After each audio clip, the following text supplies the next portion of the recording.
Ontiveros to eh. Ontiveros, if you are really for the truth, tawagin mo si Lacson. Ipatawag mo si Lacson. Ipatawag mo yung nagbigay na impormasyon na yun. O hindi mo kaya si Lacson. O baka naman, you're not really for the truth. Baka naman you're for Duterte lang. Ha? May misyon ka lang na siraan ng mga Duterte. Which is really obvious right now. Eto na nga, pag-usapan po natin na malupit itong nangyayari. Nako, mantakin mo 1 bilyon para kay Marcos. Para sa kalayaan ni Alice Guo. Nako, hindi po ako nagsabi niyan ha. Eto, papanoorin natin at ipapaliwanag ko sa inyo kung bakit natangkang mag-alok ng 1 bilyon. 1 billion na sa kalayaan ni Mayor Guo. Eto, panoorin natin ha. Nasa news po yan. Hindi po tayo nag-iimbento. Nasa news po yan. No? O, panoorin natin. O, ito. O, pasok. O. Tinangkaw manong lumapit ni Alice Guo sa unang pamilya o first family, lalo na kay Pangulong Marcos Jr. Naku, sa first family daw, mantakin mo. Ibig sabihin, hindi lang kay Pangulong Marcos. Pero ano daw, ito daw ay tangkang pag-alok ng 1 bilyon doon sa first family.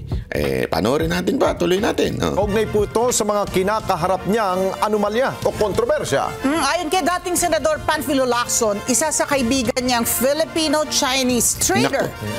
Eto, kay Pampilo Lacson pala.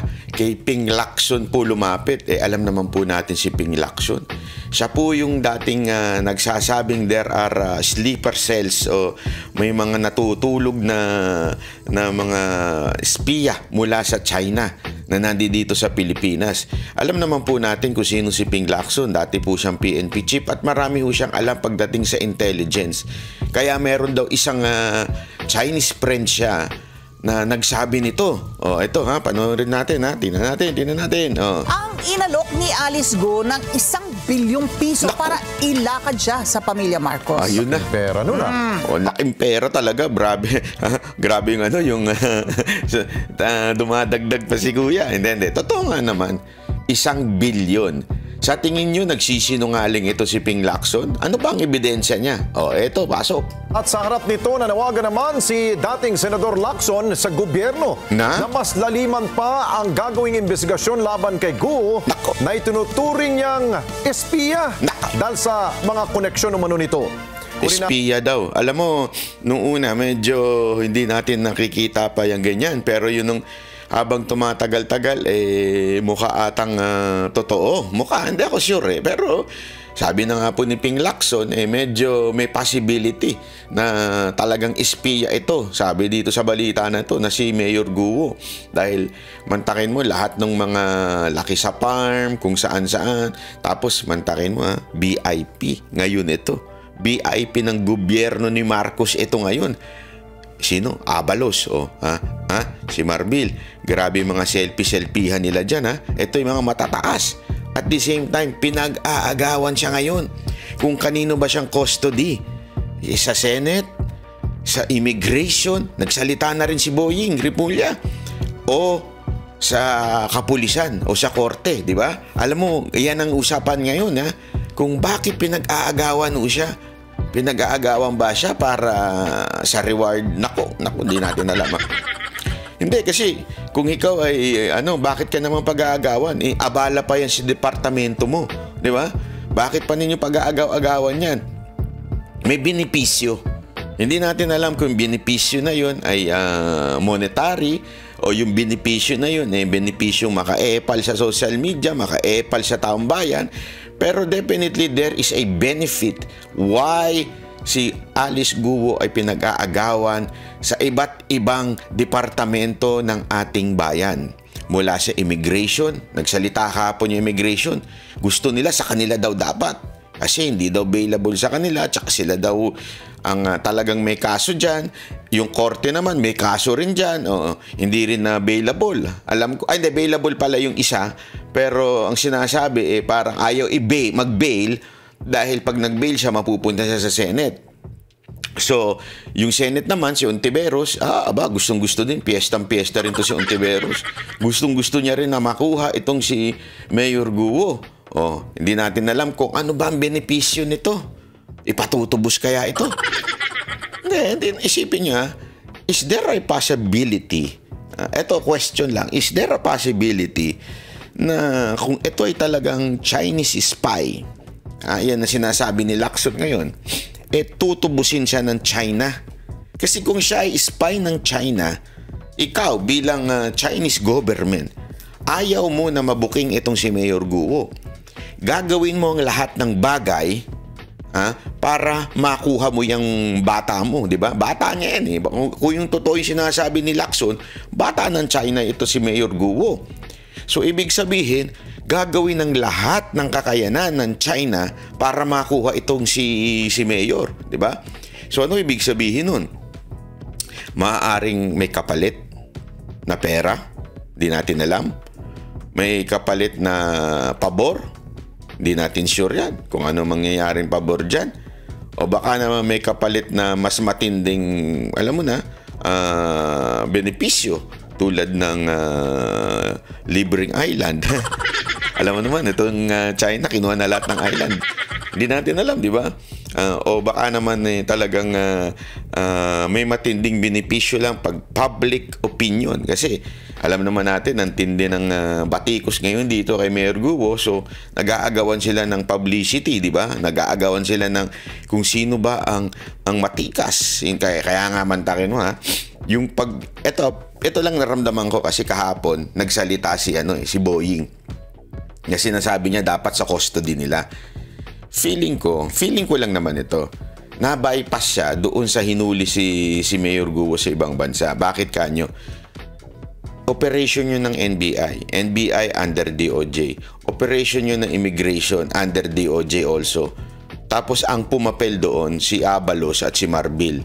Nawala naman silang papel, di ba? Kasi bakit? May tao naman ang immigration. May authority ng immigration eh. Pwede silang di ba? Sila nga dapat eh. Bakit si Abalos at saka si pumapel? Kita nyo ngayon. Tapos grabe yung Ito huwag tayong lokohin ni Abalos. Napakarami naman yung kaibigang mayaman. Mantakin mo. Kesyo daw nagpahiram yung kaibigan niya ng eroplano para lang sunduin si Mayor Guo. First time bang ginawa ni Abalos to? Hindi. Ginawa niya rin ito kay Pastor Kibuloy. May kaibigan na naman siya. Ang dami niyang kaibigan na. Grabe.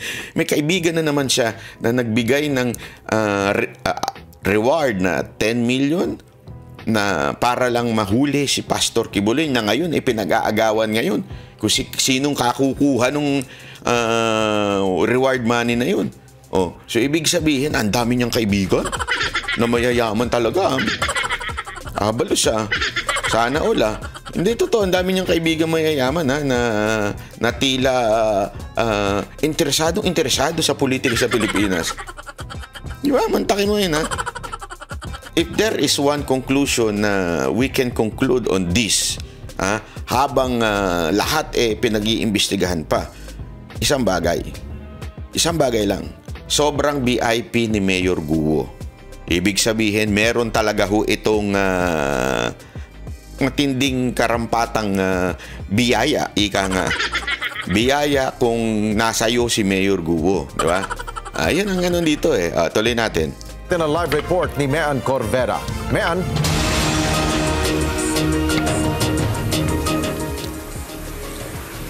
Alex, nung panahong nagigipit na daw si Alice Go ay tinangka nitong humingi ng tulong sa pamamagitan ng kanyang kaibigan para mailapit siya sa Malacanang. Yan ay para hindi siya madiin sa mga kasong kinakaharap kaugnayan ng operasyon o illegal na operasyon ng mga pogo sa Banban sa Tarlac at sa Porac, Pampanga. Ibinunyag ni dating Senador Ping Lacson na tinangka ni dating Banban Tarlac Mayor Alice Go na lumapit sa First Family. Ayon kay Lacson, isa sa kaibigan niyang Filipino-Chinese trader ang nilapitan ni Go at nakiusap na ilakad siya sa First Family kabilang na kay Pangulong Ferdinand Marcos Jr. Isang common friend anyang nilapitan ni Go at nakiusap sa kanyang kaibigan trader noong panahong naiipit na siya at nagtatago na. Nag-alok anyang dating alkalde ng 1 bilyong piso kapalit ng tulong para makalapit siya sa pamilya Marcos. Eto Magandang i-emphasize natin ito kasi alam nyo, kung 1 billion yung assuming it is true, kasi si Lacson na nagsabi nito, alam naman natin si Lacson, maraming connection yan. Assuming this is true, at 1 billion yung tipong ibibigay daw kay Marcos kung para sa kanyang mga kaso at makalaya at paboran sa kanyang kaso, magkano kaya ang kanyang handang ibigay sa ibang mga opisyales na kinasuhan siya para sa kanyang kalayaan?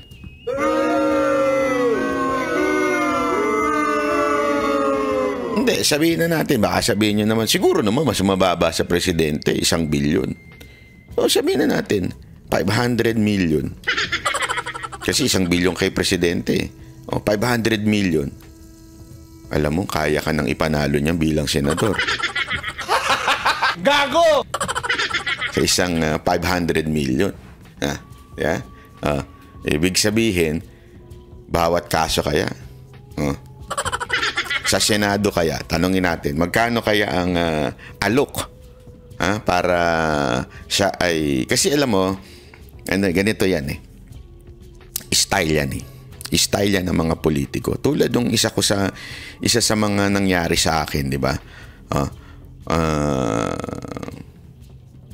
Gigipitin ka ng todo-todo. Kasi gigipitin ka. Palalabasing masama kang tao, gigipitin ka. Tapos, gusto mo, tigil na natin tong gipitan na to. Ito ang kondisyon. Di ba? Ang tawag dyan, ginagawa yan sa ng mga vlogger na tanso. Yung attack, collect, di ba? Defend and collect. Yung ACDC na tinatawag. So, una muna, dudumihan ka muna ng todo.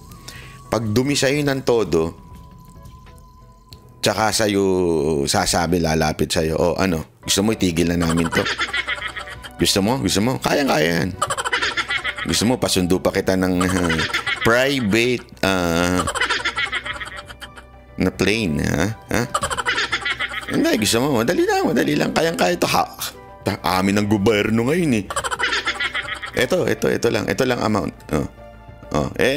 Hindi ko sinasabing ginawa yun Pero, posible ba? Kasi kung dito, sinasabi ni Lacson, 1 billion. 1 billion. Matik yun. 1 billion. Utusan mo lang yung mga tauhan mo. Ito, dito, tigil ka. Dito, tigil ka. Tigil ka. May kasunduan na kami. May kasunduan na. Titigil na ng China ang pagkuha ng mga island. Hindi ganun yung kasunduan. Di ba? Ano kaya? Diplomatic. Hindi kasi pwedeng sabihin ng presidente yun Meron ng diplomatic na kasunduan within China and Alice Guo. Ang Pilipinas, kami lang nakakaintindi nito. Yung pala, kasunduan yun. Kung totoo yung sinasabi ni Lacson na ganun, ang tanong, magkano kaya ang inalok ni Mayor Guo doon sa mga nanggigipit sa kanyang departamento? Tanong lang natin. Kasi, hindi imposible. Di ba? Kung dito, sinasabi ni Lacson na merong 1 billion, magkano kaya yung para sa PNP, DILG, Immigration, at saka sa Senado? Magkano kaya? Kung may hula kayo, pwede nyo i-comment dyan sa baba. Basta akong sigurado ko, 500 million ang kailangang budget pag tumakbong senador. Di ba? Magkano kaya? Kasi alam mo, baka sabihin naman ng iba, masyado naman madumi ang pag-iisip mo. Hindi. Ginagawa talaga yan. Ito, hindi naman sinasabing idadrop yung case agad-agad Una-una, tatanggalin mo na yan sa public eye. Diba? Kasi ngayon, mainit yung mga media dyan Di natin alam, baka yung media umi-ACDC din. Gusto mo itigil? Madali lang yan. Pwede, possible din yun. Alam naman natin na mga media ngayon, bayaran So yan ang unang gagawin, patatahimikin yung media. Pagkatapos patahimikin yung media, i-railroad na yung kaso, pahihinain.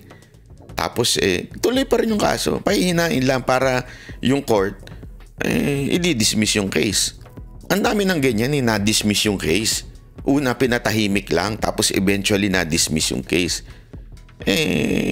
Siyempre, kung yung mag-uusig sa'yo, sasabihin, wag mo masyadong anuhin mo, pabayaan mo, gawin mo mali-mali yung evidence.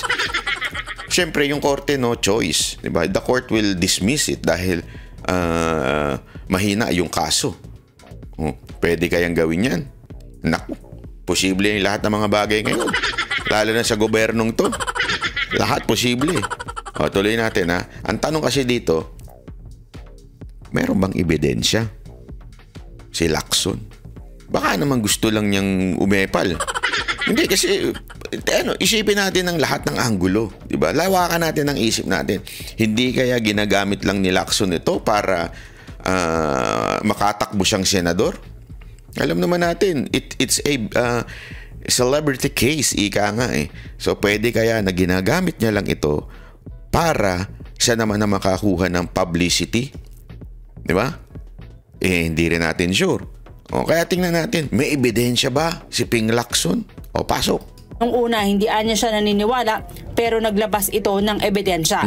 Sabi ng senador, hindi daw naniniwala si Lacson noong una, pero naglabas daw ng ebidensya yung kaibigan niya. So ibig sabihin, may hawak na ebidensya si Lacson na totoong nag-alok ng 1 bilyon. Walang sinabi diyan si Lacson na tinanggihan ba? Ano ba? Tingnan natin. Baka mamaya bandang dulo sabihin Tingnan natin Ito rin ang pinagbatayan niya sa panawagan sa gobyerno na liliman pa ang investigasyon laban kay Guo na tinuturing niyang sinanay na foreign spy dahil sa mga koneksyon nito. Talaga palang totoo yung mga nasa Netflix, yung mga spy magaganda, no? Di ba? Kasi para makadeceive. Hindi natin alam Ako, hindi ako mahilig sa ganyang klaseng beauty. Pero, kita mo naman. Hindi kasi, alam mo, meron talaga minsan sa video, sa picture, sa TV, hindi ganun kagandahan. Pero pag sa personal, sobrang ganda. May mga ganun O meron naman minsan, sa photo, sa video, maganda. Pagdating sa reality, yari na, nasablay na. May mga ganun, di ba? Merong pambihirang buhay, pambihirang itsura yan, puro filter, di ba? Pero dito, definitely, walang filter. So, may itsura na sa TV pa lang, kita mo naman mukha niya, no? Diba? Maamo. Naakit nga yung iba dyan, nagpa-selfie pa, di ba? Mga animal, di ba? Talagang, Alice Guo, ikaw pala si Alice, mga ganyan. Ikaw pala si Alice, sinundo ka pa namin ng private plane, Ako po si Alice. Ako po ay Galaking Farm. Malay mo, hindi. Iba yung charisma nito ni Alice, Talagang yung official natin, selfie tayo, pag ganun, niyayari. Sabihin, mukha lang naman, mukhang may katotohanan ang binibitawan ni Lacson na ito spy. Kasi isa sa mga karakter ng spy yan, it should be deceiving. Kaya nga spy, hindi mukhang spy. Kasi alam mo yun, alam naman makukuha sila ng itsurang parang makikipagpatayan. And, you understand what I mean, di ba? Ang spy, kaya nga spy yan, ibig sabihin kayang magtago ng identity. Kayang magtago ng kanyang true color. Hindi ko sinasabing si Mayor Guo, totoo yun pero yun yung bintang o yun yung sinasabi ni Lacson. So, what I'm saying is, mukhang posible it's because of the appearance of Mayor Guo. Yung kanyang charisma, mukhang malakas talaga. Dahil kahit nga yung official natin, talagang love na love siya. Di ba? May talagang heart na heart siya talaga. Sa mga testimonials din ng mga constituents niya, maganda yung kanyang pamamalakad sa Bamban. They really like her. Yes. Kino-compare nga doon sa mga dating naging alkalde doon. Ibang-iba yung palakad niya. Kasi nga, lahat ng yung nasa municipal coffers, pumupunta sa dapat puntahan sa mga needs at saka sa interest ng kanyang mga kababayan. Quote-unquote, kababayan. So, kung gano'n ang kanyang palaka, ang district representative, naging congresswoman, at kung siya talagang spy, hindi ko naman pinipilit na paniwalaan yung aking opinion na pwede siya maging spy. Napakadelikado kasi pagka may Congress, may access ka na sa mga highly classified information, mga documents. Ang 1 bilyong piso niya hindi para sa kanyang pagtakas kundi plantahin ang kanyang gusot at posibleng kaso sa Presidential Anti-Organized Crime Commission. Sa PAOK TF. Tama nga naman, presidential yun. Grabe, no? 1 bilyon. Para daw doon sa PAOK TF. Nako. Ang lupit, Kaya pala tutok na tutok si PAOK TF. Diyan Grabe grabe. Naku. Ayoko. Iba na iisip ko. Kasi baka mamaya tumanggi yung hindi natin alam. Sabi siguro. 1 bilyon lang. Isang gabi din. Ay, joke. Walang ganun. Gago! Hindi ko alam pero ano kaya ang katotohanan dito? Di ba? Talay. Pero hindi niya ipinarating ng Filipino-Chinese trader ang mensahe. Sabi na ni Lacson sa intelligence Hindi naman daw pinarating. Ikaw talaga, Ikaw talaga dumi ng isip mo, Gago! Ano kasi pinanonood nyo, kasi huwag kayo masyado nanonood ng mga hab dyan. Unity, isama siguro sa kanilang essential elements at laliman pa ang kanilang ginagawang background check. At dahil nandun ka, mataas na yung security clearance mo. So delikado yun. Kung nag-work na foreign government, medyo hindi sa national security natin kung gano'n na mangyayari. At hindi lang yun, baka mamaya dumating panahon, ito, far out na ito, pero hypothetically, in the realm of possibilities, dahil nagawa niya yung mas mahirap gawin, na mameki ng dokumento para mahalal bilang punong bayan, baka dumating araw, ma-appoint pa siyang, halimbawa, maging senador pa, tapos ma-appoint ngayon na Defense Secretary o National Security, patay na tayo. Nako. Naniniwala naman si Lacson na kung gagamitin ang mga bagong batas ng Anti-Money Laundering Council, maaring makonvict si Go at mga kasabwat nito ng hanggang 40 taong pagkakabilanggo. Na-expose yung vulnerability yung weakness ng ating system, hindi lamang yung sa banking system, hindi lamang doon, kundi yung sa PSA, yung DFA, di ba? Filipino citizen, marami nakakakuha ng mga passport ng mga Chinese, Filipino passport. Correct. So expose talaga yung weakness ng ating sistema rito. So dapat maging aral na ito sa ating mga institutions na dapat lalong para patibayin nila yung mga security measures. Kasi pinaikutan na lang tayo ng lalo yung mga galing sa China na gusto magnegosyo rito. Ibinunag naman ni Senador Jingo Estrada na isang Chinese national na boss ng mga Pogo ang tumulong kay Go at mga kapatid para makalabas ng bansa. Kasalukuyan na nasa Taiwan ang naturang dayuhan na may hawak na 5 iba't ibang uri ng pasaporte. Ito rin ang business partner ni Alice Go batay sa mga dokumento na nakuha ng PAOK sa ni-raid na Pogo Hub sa Bamban, Tarlac. Nang tanungin ko ang Chinese national na si Wang Ziyang ang tinutukoy ni Estrada, sabi ng senador, malamang. Pero bahala na raw ang chairman ng komite na nag-iimbestiga kung isa sa publiko ang pangalan ng dayuhan. If you remember, ang sabi ni Alice Go, yun daw nag-facilitate nung kanyang pagtakas, sinabihan daw niya ng hindi magandang salita. So I asked her, kung sinabihan mo siya ng hindi magandang salita, bakit siya nagpatakas sa'yo? Ba't siya nagpahiram ng yate sa'yo? So ang aking conclusion doon, malamang siguro, kaya siguro itinaka si Alice Go papunta sa ibang bansa, baka ikanta niya ito nag-facilitate ng kanyang pagtakas. Alam mo, ito ang daming lumalabas ngayon sa TikTok na dinadawit si Bongo. Kasi nga, medyo katunog, pangalan, Chinese na, sandali lang wag masyado madumi isip ninyo. Ang linaw na nga na sinabi ng mga senador, yung sinulat na pangalan ay Chinese, hindi Filipino-Chinese. At saka si Senator Bongo, apelido lang niya yung Go, pero sa totoo lang laking talagang Pilipinas ho yan. Ayan na naman kayo eh. Ayan na naman yung lumalabas ninyo na pagiging marumi isip nyo sa mga Chinese. Hindi naman lahat ng mga Chinese masama. Ang dami-dami nating Phil Chinese na maayos, mga negosyante, maayos. Hindi porket may isang gago ibig sabihin na kagad lahat ng Phil Chinese masama na. Kasi isipin nyo, payag ba kayo? Porket kunwari, halimbawa, doon sa Japan, di ba, may nahuling mamamatay tao na isang Pinay. Ibig bang sabihin nun, lahat ng Pinay mamamatay tao? Di ba nagagalit tayo pag nadadamay tayo? Kunwari, sa katarantaduhan ng ilang OFW, hindi naman lahat, di ba? Ibig bang sabihin, lahat ng OFW masama na ugali? I mean, ilan lang yun, di ba? Meron at meron sa bawat may palpak. Pero hindi ibig sabihin, the entire sect na yun, o sabihin yung entire OFW, lahat na yung masama.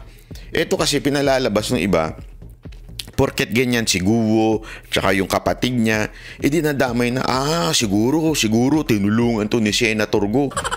Mga gunggong kayo eh. Una-una, kahit nga si Senator Go, tsaka si Senator Bato, dinidiin ito si Guo eh. Sinasabi, ilabas mo na kasi kung sino yung talagang tunay mong connection dito. No, yun na sinabi ni Bongo at saka ni Bato eh. Ilabas mo na. Kasi nadadama yung mga iba eh. Ang nangyayari, ginagamit sa politika ng mga hindot. Ay, sorry naman. Ginagamit sa politika ng mga animal, ng mga senador, tapos i-connect kay Bongo, i-connect sa Duterte para hindi ma-re-elect si Bongo. Diba? Ganun eh.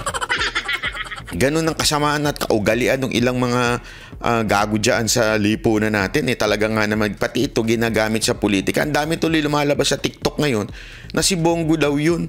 Tumulong sa kanya. Sira ba mga ulo nyo? Gigisain ba ni Bongo yan kung siya ang... so sabihin mo na, sinong connection mo? Siyempre kung siya yun. Kayo po.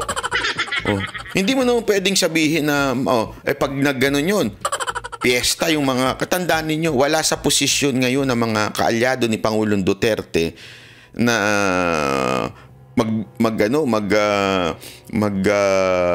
demand, 'di ba? Ibig sabihin, paano halimbawa sinabi niya, ikaw yun eh. Poprotektahan siya ng gobyerno nito para idiin palalo si Bongo at si Duterte. Yun ngang wala silang kinalaman dun sa Quadcom committee Quad committee dun sa Kamara, pinipilit si Bongo eh. At saka ito si Duterte. How much more kaya ito kung sakasakaling nagsalita ito? Yan ngayon ang laman ng mga TikTok, kaya yung mga naglalagay sa TikTok, halatang halata eh. Halata natin yan. Sino na naman ba may pakulo niyan? Si Tamba na naman ba yan? Ito si Tamba talaga, napakagago rin. Gago! Hindi, yan naman talagang gustong sumira sa mga Duterte, yung mga vlogger niya eh. Tuloy.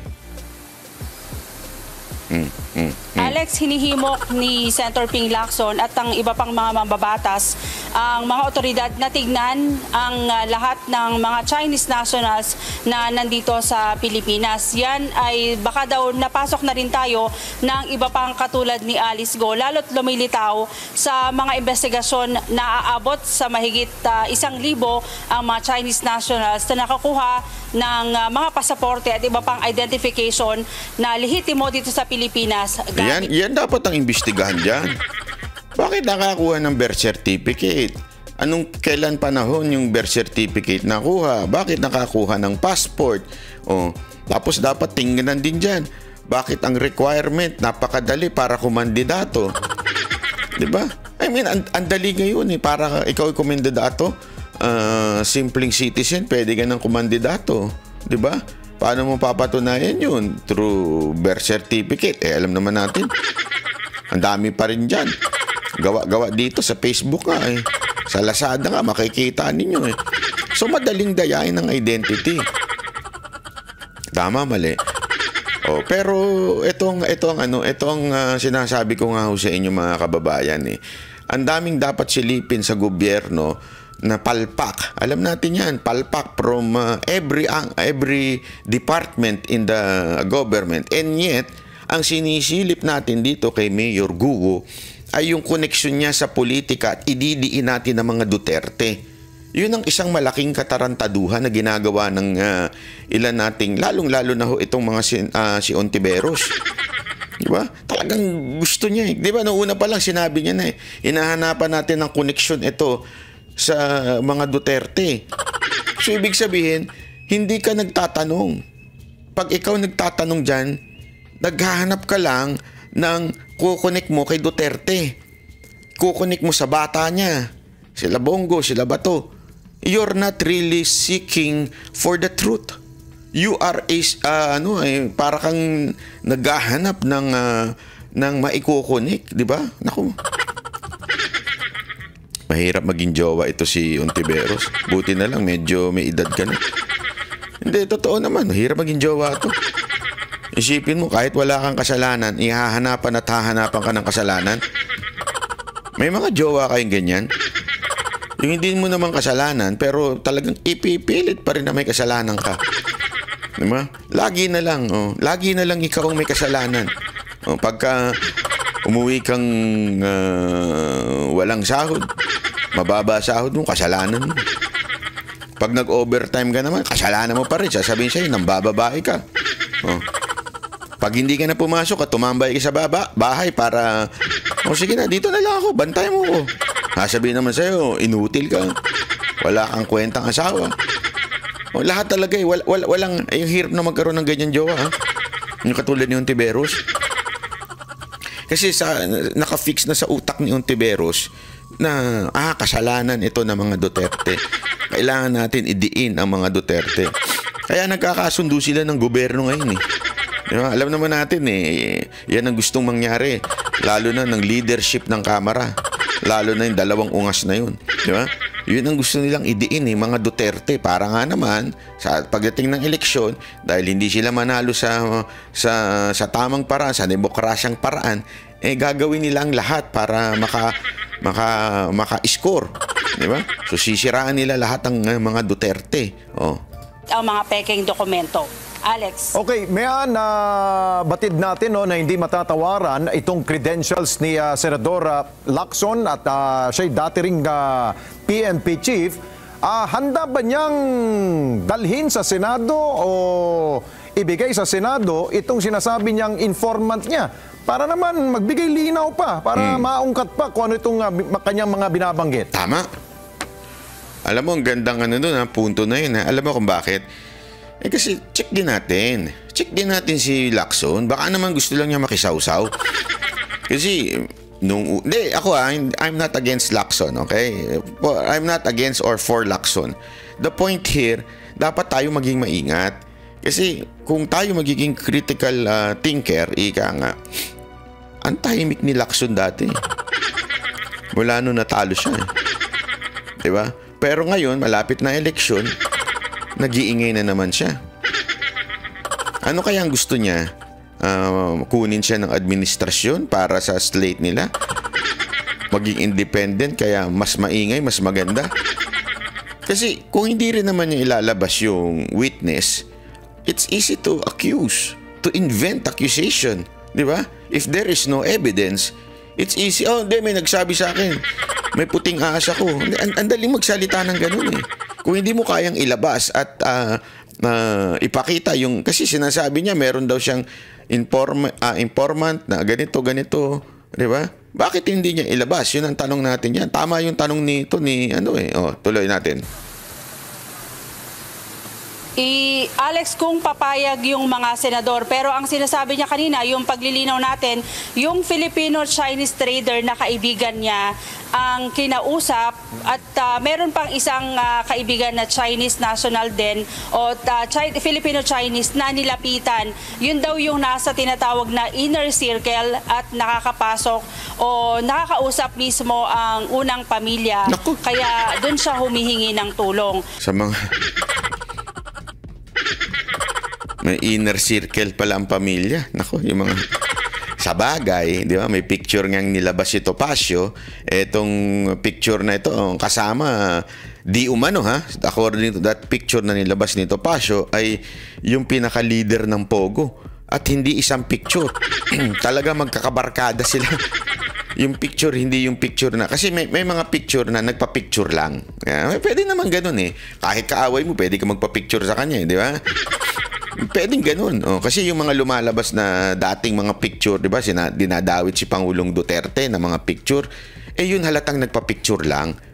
Pero kasi yung picture na pinakita ni Atty. Topacio, hindi lang yung nagpa-selfie. Yung picture niya, talagang halatang barkada moments. Eto kaya yung inner circle na sinasabi ni Lacson? Nako. At bakit kilala si Guo? Isipin niyo mabuti to. Bakit kilala si Guo? Tapos kilala yung first family. Anong involvement nitong tao na to? Kaya ako, I doubt kung ilalabas ni Lacson yung tao na yan. I doubt. Pero kung para talaga sa bayan at katotohanan, dapat pilitin ni Lacson yung kaibigan niya na magsalita. Di ba? Hindi yung puro kwento lang. Pero yung impormasyon na yan ay ipapaubayan niya sa mga senador kung gagamitin sa mga susunod na investigasyon. Yan ang tanong dyan. Isa pa yan. Kung talagang interesado ang mga senador na malaman ang katotohanan, abay dapat imbitahan nyo si Lacson. Imbitahan nyo si Lacson. Sa tingin ko naman papayag yun eh. As a resource person, imbitahan ninyo yung mga sinasabi ni Lacson, di ba? Kung if you are really for the truth. Di ba? Kasi kay Ontiveros to eh. Ontiveros, if you are really for the truth, tawagin mo si Lacson. Ipatawag mo si Lacson. Ipatawag mo yung nagbigay na impormasyon na yun. O hindi mo kaya si Lacson. O baka naman, you're not really for the truth. Baka naman you're for Duterte lang. May misyon ka lang na siraan ng mga Duterte. Which is really obvious right now. Na ganun ang motibo mo, Ontiveros. Diba? Yan, sa tingin ko nangyayari. Malaking katarantaduhan talaga eh. Pero as we speak, Mean, wala pang reaksyon mula sa komite ni Senadora Ontiveros at maging sa ilang mga senador dyan. Tingnan mo. Wala pa. Ito? Wala pa, Alex. Pero ang susunod na pagdinig tungkol kay Alice Go ay itinakda na sa Martes. Tingnan mo. Sa Martes daw itutuloy. Pwede mo naman ipatawag ang aga-aga pa ngayon. Patawag mo si Lacson, patawag mo yung bakit hanggang ngayon wala pa? Ontiveros, yung sarswela mong hearing, obvious na obvious ka. Diba? Hindi natin alam kasi malan nyo sarswela lang to. Kasi tandaan ninyo, agawan nito agawan ng power ito Kung sino masusunod, kung yung kapulisan, yung korte. Kasi tandaan ninyo bailable yung sa court. Pero bakit ganito ang treatment? Ibig sabihin ng bailable, somehow, medyo mahina. Ibig sabihin hindi ganun kalakas yung kinaso sa court kasi kung bailable.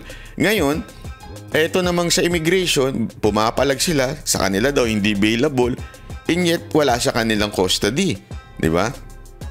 Tapos eto namang Senado, hindi natin alam if really seeking for the truth itong si Ontiveros kasi committee niya yan or seeking to pin down the Dutertes, 'di ba? Para maidiin lang itong mga Duterte sa kanyang political plan, 'di ba? Kasi alam nyo, wag tayong baka kasi mamaya ang focus lang natin si Tambaluslos lang ang lalaban dito kay BP Sara Duterte Tandaan natin, yung mga pink tae, yung mga pinklawan dyan, nagfo-form na naman sila, may papalakad-lakad na naman silang nalalaman, pasinisinihan pa silang nalalaman. Akala mo naman, interesado sa kanila yung mamamayang Pilipinos. Wala nang interesado sa mga komunistang kakampi ninyo at kaalyado ninyo. Kayo na lang mga komunista yan. Pero wala. Itong mga pinklawan na ito po ay talaga mga supporter ng makakaliwa din At kayo mga pinklawan, makinig kayo mabuti. May eksena pa kayo. Kasi posible lang din diversion Diversion ito, tapos eventually ang tumakbo din magkaroon ng kasunduan between Ontiveros and Leni Robredo. sila ang tumakbong tandem. Di ba? Posible. Hindi natin alam. Kasi maaaring si Tambaluslos. Alam naman natin, talunan yun. Maganda nga kay Tambaluslos, isama niyang vice president yung silang dalawa ni Zaldi. Diba? Para malaman natin talaga kung ano ang pananaw ng taong bayan dito sa dalawang to. Malay mo, nakatuon tayo doon, tapos ang tatakbo pala ito si Ontiveros, di ba? Kasi ganyan ang diskarte nila eh. Pinababayaan nila magbanatan ng mga Duterte at sa mga Marcos. Tapos para sila ang malinis kuno, di ba? Kaya ngayon, ang motibo nila, kasi siguro, ako, ito lang tansya ko, naisip ko na sinasabi siguro ni Ontiveros, wala namang kwenta itong kandidato ni Marcos eh. Yung si PI, wala namang ano yun eh, si People's Initiative, wala namang kwenta eh. Ang importante dito ngayon ay maidiin natin ang Duterte dahil malakas. At the moment, ika nga, nagkakampihan tong kalaban.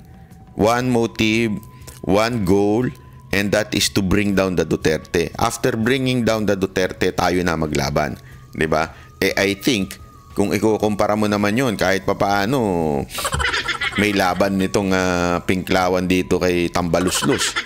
Kaya yan tandaan ninyo, kaya yung perspective na yan, huwag nyong kakalimutan. Baka mamaya, iniisip lang natin lagi, si Tamba.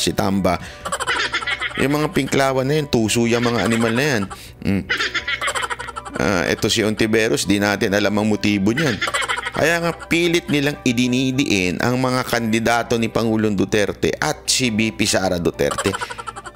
Pinalalaki yung issue ng Pogo, pinalalaki yung issue ni Mayor Guo, yung pagtakas ni Mayor Guo, lahat-lahat pinalalaki at gusto nilang ilagay sa mga Duterte, isisi sa mga Duterte kahit, isipin nyo to kahit ang nagbibigay ng VIP dito kay Alice Guo ay ang gobyerno ni Marcos. Mantakin mo. Hindi kaya yun yung kapalit doon sa alok ni Mayor Guo? VIP treatment? Hindi natin alam. Kaya nga, kailangan tayo mapagmatsyag. Tayo ay talagang bantayan. Si Ontiveros, alam natin ang galawan yan. Galawan yan talaga ng mga babaeng wala akong binanggit, wala akong sinabi.